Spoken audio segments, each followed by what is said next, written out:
रानी जल्दी जल्दी घर के कामों को निपटाने में लगी थी। आज उसकी किटी थी, उसे वहां पहुंचना था। माँ जी, मैंने खाना बनाकर डाइनिंग टेबल पर लगा दिया है। आप और पापा जी खा लीजिएगा, मैं शाम की चाय से पहले आ जाऊंगी। रानी ने अपनी सास से कहा। ठीक है बहू, तुम निश्चिंत होकर जाओ। शाम के चाय की चिंता ना करना, मैं बना लूंगी।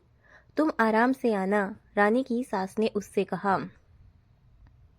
रानी ने महसूस किया कि उससे बात करते हुए उसकी सास के चेहरे पर उदासी है, जबकि रानी ने हमेशा अपनी सास को मुस्कुराते हुए ही देखा था। फिर आज उनके चेहरे पर यह उदासी क्यों है? रानी सोच में पड़ गई। माँ जी, आप उदास क्यों हैं? कोई परेशानी है क्या? अगर कुछ हुआ है तो मुझे बताइए, शायद मैं कोई मदद कर सकूं। रानी ने चिंता जाहिर करते हुए पूछा। नहीं बहू, ऐसा कुछ नहीं है। वह रात में ठीक से नींद नहीं आई, इसीलिए चेहरा उतरा हुआ है। थोड़ी देर सो लूंगी तो ठीक हो जाऊंगी, रानी की सास ने मुस्कुराने की कोशिश करते हुए कहा। पर रानी को उनकी बात पर विश्वास नहीं हुआ। फिर भी उसने बात को आगे नहीं बढ़ाया और तैयार होकर किटी पार्टी में चली गई। किटी में सभी सहेलियां अपने पति के प्रेम और विश्वास पर बात कर रही थीं। रानी ने कहा, जब हम किसी से प्रेम करते हैं तो उस पर विश्वास हो ही जाता है, क्योंकि प्रेम और विश्वास एक दूसरे के पूरक हैं। मैं तेरी इस बात से पूरी तरह सहमत नहीं हूँ। कभी प्रेम में अति विश्वास घातक सिद्ध हो सकता है। जब हम प्रेम में अंधविश्वास करने लगते हैं तो हमारे विश्वास को टूटने में देर नहीं लगती, उसकी सहेली मोना ने कहा। वहां बैठी सभी औरतें मोना की बात का समर्थन करने लगी। उन्होंने कहा कि प्रेम करना और अपने प्रेमी पर विश्वास करना ठीक है, पर अंधविश्वास नहीं करना चाहिए। वह व्यक्ति हमारे पति ही क्यों ना हो, मैं तुम लोगों की बातों से सहमत नहीं हूँ। मैं अपने पति से प्रेम भी करती हूँ और विश्वास भी, क्योंकि मुझे पता है कि वह भी मुझे प्यार करते हैं और इस जन्म में तो क्या, वह हर जन्म में मुझसे ही प्यार करेंगे। मेरी मांग का सिंदूर और मेरा श्रृंगार इसका प्रतीक है। मैं दूसरी औरतों की तरह नहीं हूँ जिनके पति उनके साथ विश्वासघात करते हैं और वह तब भी उनके नाम का श्रृंगार करके चेहरे पर झूठी मुस्कान लिए फिरती हैं। मैं ऐसा दिखावा कभी नहीं कर सकती। मैं जानती हूँ कि मेरा यह विश्वास कभी नहीं टूटेगा, रानी ने गर्व से मुस्कुराते हुए कहा। किटी पार्टी के बाद जब रानी घर जा रही थी तो उसकी नज़र अपने पति की कार पर पड़ी, जो उसकी बगल से अभी निकली थी। क्रॉसिंग पर उसकी टैक्सी रुकी हुई थी। तब उसने देखा था उसके साथ कोई लड़की भी थी, जो उसके पति से सट कर बैठी हुई थी। रानी को अपनी आंखों पर विश्वास नहीं हुआ। उसके मन में एक क्षण के लिए शक का बीज पनप उठा। फिर उसने सोचा, हो सकता है वह उनकी सेक्रेटरी हो और वह लोग ऑफिस मीटिंग के लिए जा रहे हों। उसने अपने दिमाग से उस बात को निकाल दिया और अपनी ही बेवकूफ़ी पर मुस्कुरा उठी। जब वह घर के दरवाजे पर पहुंची तो अंदर से उसकी सास की आवाज़ सुनाई दी। वह अपने पति से कह रही थी, जब यह बात बहू को पता चलेगी तो उसके दिल पर क्या गुजरेगी। उसका तो विश्वास ही टूट जाएगा। वह हम पर बहुत विश्वास करती है। मेरी तो कुछ भी समझ में नहीं आ रहा कि मैं उसे कैसे बताऊं कि उसके पति ने दूसरी शादी कर ली है। राहुल ने इस घर के अलावा भी एक दूसरा घर बसा लिया है। अपनी सास की बात सुनकर रानी के पैरों के नीचे की जमीन खिसक गई। उसके सोचने समझने की शक्ति क्षीण होने लगी। उसने लड़खड़ाते हुए दरवाजा खोला। उसकी हालत देखकर उसकी सास समझ गई कि रानी ने सब सुन लिया है। बहू, हम तुम्हें बताना चाहते थे पर हिम्मत नहीं जुटा पाए। मुझे माफ कर दो। मुझे अपने बेटे से ऐसी उम्मीद नहीं थी। रानी की सास ने दुखी होकर कहा, माँ जी, यह बात आपको पता थी, फिर भी आपने मुझे नहीं बताया। धोखे में रखा आपने। ऐसा क्यों किया? रानी ने रोते हुए अपनी सास से पूछा। बहू, मुझे कल ही पता चला है। तब से मैं यही सोच रही थी कि मैं तुम्हें कैसे बताऊं। रानी की सास ने दुखी मन से कहा, माँ जी, इसमें सोचने जैसी क्या बात थी? आपको मुझे बता देना चाहिए था। आपने मेरा विश्वास तोड़ा है, जबकि आप मुझसे कहती थी कि आप मुझे अपनी बेटी मानती हैं, पर ऐसा नहीं है। मैं सिर्फ बहू हूँ, बेटी नहीं। आपको सब पहले से पता था कि आपके बेटे ने दूसरी शादी कर ली है। रानी ने व्यंग्य से मुस्कुराते हुए कहा, बहू, तुम मुझे दोषी करार नहीं दे सकती। मैंने तुम्हें बहुत पहले सचेत किया था कि राहुल अब हर हफ्ते ऑफिस के काम के सिलसिले में बाहर क्यों जाता है। कहीं किसी लड़की का चक्कर तो नहीं है। पर तुमने मुझसे बहुत गर्व और विश्वास से कहा था कि माँ जी, वह मेरे सिवा किसी भी लड़की की ओर आंख उठाकर भी नहीं देखेंगे। उस समय मैंने तुम्हें समझाने की कोशिश की थी कि किसी पर अति विश्वास नहीं करना चाहिए, पर तुमने मेरी बात को हंसी में उड़ा दिया था। अपने पति पर विश्वास करना ठीक है, पर उसकी गतिविधियों पर नजर भी रखनी चाहिए। अपने साज श्रृंगार से उसे रिझाना चाहिए। तुमने ऐसा करना छोड़ दिया। तुम यह समझती रही कि शादी के 15 साल बाद अब इसकी क्या जरूरत है, पर शायद तुम यह भूल गई कि पति को हमेशा खुश रखने के लिए समय समय पर अपने प्रेम को जताना पड़ता है, जबकि तुमने ऐसा नहीं किया। इसीलिए तुम्हारा पति किसी और के रूप पर मोहित हो गया। रानी की सास ने गंभीरता से कहा। रानी ने कोई जवाब नहीं दिया। उसे कुछ समझ नहीं आ रहा था कि वो क्या जवाब दे। वो अपनी सास की बात सुनकर मन ही मन सोचने लगी, क्या पति पत्नी का रिश्ता सिर्फ शारीरिक आकर्षण में बंधा होता है? पत्नी की सुंदरता जब तक बरकरार है, तभी तक वो पति के दिल की मालिका है। जहां उसका सौंदर्य ढलने लगा तो पति का प्यार भी खत्म हो गया। लेकिन सुंदरता सिर्फ पत्नी की ही नहीं ढलती, पति भी तो उम्र के साथ पहले जैसा जवान नहीं रहते। लेकिन पत्नी को तो पति में कोई कमी नहीं दिखाई देती। वो तो पहले से ज्यादा पति को प्यार करने लगती है। वो पति पर अपना सर्वस्व न्यौछावर कर देने को तत्पर रहती है। अगर पति पत्नी का रिश्ता सिर्फ शारीरिक आकर्षण पर टिका है, तो पति के नाम पर किया गया दिखावे का श्रृंगार किस काम का? जब पति ने उसके हिस्से का सिंदूर उसकी मांग से नोचकर किसी और की मांग में सजा दिया, तो फिर उस अपमानित सिंदूर को मांग में सजाने का मतलब है, ये तो एक पति की मर्यादा और उसके प्यार का अपमान है। जब पति ने पत्नी के स्वाभिमान और आत्मविश्वास को अपनी वासना की आग में जला डाला, तो फिर ऐसे झूठे रिश्ते में बंधे रहने का कोई मतलब नहीं है। रानी ये सोच ही रही थी कि उसका फोन बज उठा। फोन उसकी किटी की सहेली का था। रानी ने लंबी सांस लेकर फोन ऑन किया। उधर से आवाज आई, रानी, मुझे तुम्हें कुछ बताना है, लेकिन पहले तुम अपने दिल को मजबूत कर लो।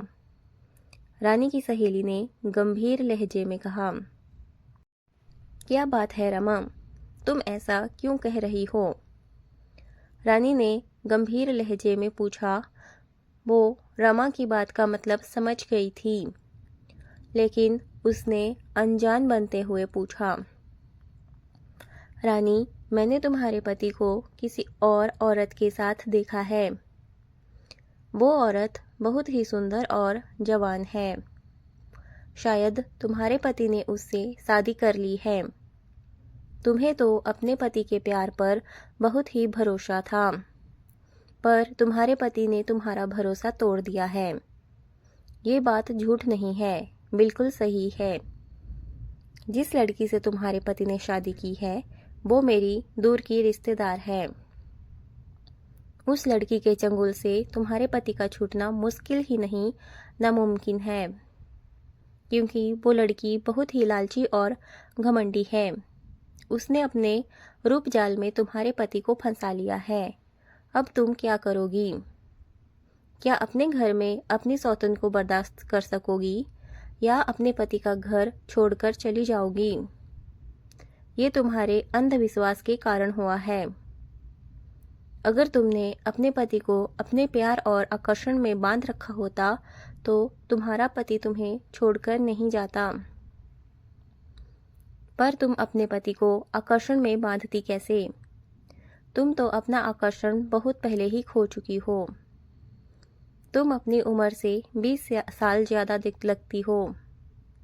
मुझे देखो, मैंने कैसे अपने आप को इस उम्र में भी अपने को कितना सुंदर और फिट बनाकर रखा हुआ है। इसीलिए मेरे पति आज भी मेरे सौंदर्य में बंधे हुए हैं। फिर भी मैं अपने पति पर अंधविश्वास नहीं करती। उन पर नज़र रखती हूँ कि वो बाहर क्या कर रहे हैं। तुम्हें तो बहुत अहंकार था अपने पति के प्यार पर, फिर उन्होंने तुम्हें धोखा क्यों दिया? रमा ने रानी को अपमानित करने वाले लहजे में कहा। रानी ने कोई जवाब नहीं दिया। फोन स्पीकर पर था तो रमा की बातों का जवाब रानी की सास ने दिया। रमा बहू, तुम अपने आप को रानी की दोस्त कहती हो। अगर दोस्त तुम जैसे होते हैं तो रानी को दुश्मनों की क्या जरूरत है? तुम रानी की दोस्त नहीं, उसकी दुश्मन हो। तभी उसके जख्मों पर नमक छिड़कने का काम कर रही हो। अगर सच में तुम उसकी हितैषी होती तो उसे सांत्वना देती, उसके दर्द को बढ़ाने की कोशिश नहीं करती। वैसे भी ये हमारे घर का मामला है, हम खुद ही सुलझा लेंगे। हमें तुम्हारी सलाह की जरूरत नहीं है। रानी की सास की बात सुनकर रमा ने जल्दी से फोन काट दिया। वो समझ गई कि अब उसकी असलियत रानी के सामने आ गई है। दूसरी तरफ रानी चुपचाप अपनी सहेली और सास की बात सुनती रही थी। फिर वहां से उठकर अपने कमरे में चली गई। थोड़ी देर बाद जब वह कमरे से बाहर आई तो उसका रूप बदला हुआ था। उसको देखकर उसकी सास चौंक गई, क्योंकि रानी ने अपनी मांग का सिंदूर, माथे की बिंदी और चूड़ियों को निकाल दिया था। उसे देखकर लग रहा था जैसे वह अभी अभी विधवा हुई है। रानी की सास ने उसे देखकर आश्चर्य से पूछा, बहू, यह क्या किया? अभी तुम्हारा पति जिंदा है और तुमने विधवा का रूप धारण कर लिया। यह तो अपशकुन है। माँ जी, मेरे पति ने मेरे सिंदूर को अपमानित किया है। मैं अपमानित सिंदूर को अपनी मांग में नहीं सजा सकती। मेरा विश्वास प्रेम से उठ गया है। आज मेरा स्वाभिमान चूर चूर हो गया। मैं उन पत्नियों की तरह नहीं हूँ जो झूठ का मुखौटा लगाकर जीती हैं। जब मेरा पति मेरा नहीं रहा, उसने मेरे विश्वास को तोड़ दिया, तो मैंने भी इस झूठे श्रृंगार के बंधन को उतार कर आज फेंक दिया। अब इसी रूप में मैं रहूंगी। यदि आपको कोई एतराज है तो मैं यह घर छोड़कर जा सकती हूँ। रानी ने दृढ़ता से जवाब दिया। तभी उसके ससुर ने कहा, रानी, तुम आज से इसी तरह हमारे साथ अपने घर में रहोगी। रानी ने आज पहली बार अपने ससुर की जुबान से अपना नाम सुना। उसने चौंक कर उनकी तरफ देखा। वह रानी की सवालिया निगाहों को समझ गए। उन्होंने मुस्कुराते हुए कहा, आज से तुम हमारी बहू नहीं, बेटी हो। बेटियों को तो उनके नाम से ही पुकारा जाता है। अपने पति की बात सुनकर रानी की सास के चेहरे पर भी समर्थन के भाव दिखाई दिए। पापा जी कहकर रानी अपने ससुर से लिपट गई। पापा जी नहीं, सिर्फ पापा कहो बेटी। रानी के ससुर ने मुस्कुराते हुए कहा, हाँ, और मुझे मम्मी कहो। आज से तुम हमारी बहू नहीं, बेटी हो।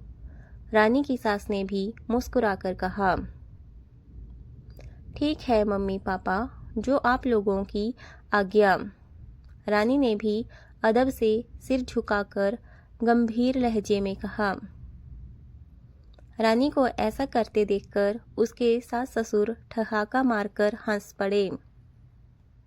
रानी ने भी उनका साथ दिया। तभी रानी की नज़र दरवाजे पर ठहर गई। फिर अचानक उसकी हंसी पर ब्रेक लग गया। उसी समय रानी के ससुर ने भी दरवाजे की ओर देखा तो वहां उनका बेटा राहुल खड़ा हुआ था। अपने बेटे को देखकर रानी के ससुर का चेहरा कठोर हो गया। राहुल जैसे ही घर के अंदर दाखिल हुआ, उसके पापा ने कठोर शब्दों में कहा, राहुल वहीं रुक जाओ, अब तुम इस घर में नहीं रह सकते। ये आप क्या कह रहे हैं? ये घर मेरा भी है। राहुल ने अचंभित होकर के कहा, ये घर तुम्हारा था, अब नहीं है। ये घर मेरा है और यहाँ तुम नहीं रह सकते। राहुल के पापा ने कठोर शब्दों में जवाब दिया। तुम्हारे पापा ठीक कह रहे हैं। तुमने हमारे संस्कारों को गाली दी है। एक पत्नी के रहते हुए तुमने दूसरी शादी कर ली। तुमने एक बार भी रानी के बारे में नहीं सोचा, उसका क्या होगा, उसके दिल पर क्या बीतेगी। तुमने हमारे बारे में नहीं सोचा, तो हम तुम्हारे बारे में क्यों सोचें। अब इस घर के दरवाजे तुम्हारे लिए हमेशा हमेशा के लिए बंद हो गए हैं। ये घर अब रानी का है और रानी जिसे चाहेगी वही यहाँ रह सकता है। और जहाँ तक मैं रानी को जानती हूँ, वो कभी नहीं चाहेगी कि वो व्यक्ति यहाँ रहे जिसने उसके प्यार और सिंदूर को अपमानित किया है। राहुल की मम्मी ने भी गंभीर लहजे में अपना फैसला सुना दिया। अपने मम्मी पापा की बात सुनकर राहुल ने एक नज़र रानी पर डाली। रानी की आंखों में अपने लिए नफरत देखकर राहुल समझ गया कि अब वो अपने परिवार को हमेशा के लिए खो चुका है। लेकिन फिर भी उसने बेशर्मी और ढिठाई से रानी से कहा, रानी, तुमने मेरे मम्मी पापा को अपने बस में कर लिया है, लेकिन वो ज़्यादा दिनों तक मुझसे दूर नहीं रह सकते। तुम देखना, बहुत जल्दी ये लोग मुझे और मेरी नई पत्नी को इस घर में बुलाएंगे। मैं उनका इकलौता बेटा हूँ। ये लोग मुझे ज़्यादा दिनों तक दूर नहीं रह सकते। तुम देखना, मेरा बेटा भी तुम्हें छोड़कर मेरे पास आएगा। तुम जानती हो, क्योंकि मेरे पास पैसा है। तुम तो कुछ करती भी नहीं हो। अपने बेटे की ज़रूरतें कहाँ से पूरी करोगी? इस समय तो मैं यहाँ से जा रहा हूँ, बहुत जल्दी अपने बेटे को लेने आऊँगा। तब मेरा बेटा मेरे साथ जाएगा और तुम देखती रह जाओगी। रानी ने अपने पति की बातों का कोई जवाब नहीं दिया। रानी को चुप देखकर राहुल के चेहरे पर एक गर्वीली मुस्कान फैल गई, जैसे वो कह रहा हो, तुम कुछ नहीं कर पाओगी। राहुल ने एक व्यंग्यात्मक नज़र रानी पर डाली और वहां से जाने लगा। तभी रानी की गंभीर आवाज़ सुनकर वो रुक गया। रानी उससे कह रही थी, मिस्टर राहुल, मेरी भी बात सुनते जाओ। तुम आज के बाद मेरे बेटे से मिलने की कोशिश ना करना, वरना मैं तुम्हें कहीं का ना ही रखूंगी। अगर तुम चाहते हो कि तुम अपनी नई पत्नी के साथ खुश रहो तो आज से समझ लेना कि तुम्हारा कोई बेटा नहीं है। अगर तुमने उसके नज़दीक भी जाने की कोशिश की तो मैं तुम्हारा और तुम्हारी नई पत्नी का वो हाल करूंगी कि तुम इस समाज में मुंह दिखाने के काबिल नहीं रहोगे। तुम मुझे मेरे बेटे से मिलने से नहीं रोक सकती, राहुल ने गुस्से में कहा। आप किस बेटे की बात कर रहे हैं मिस्टर राहुल? तभी वहां एक गंभीर आवाज सुनाई दी। राहुल ने पीछे मुड़कर देखा तो वहां उसका बेटा तन्मय खड़ा था। उसके चेहरे पर राहुल के लिए नफरत के भाव थे। अपने बेटे की आंखों में अपने लिए घृणा देखकर राहुल कांप गया, क्योंकि उसकी योजना पर पानी फिर गया था। मिस्टर राहुल, मैं आपका नहीं अपनी माँ का बेटा हूँ। मैं आपको अपना पिता मानता ही नहीं, इसीलिए आज के बाद आप मुझसे मिलने की कोशिश ना कीजिएगा।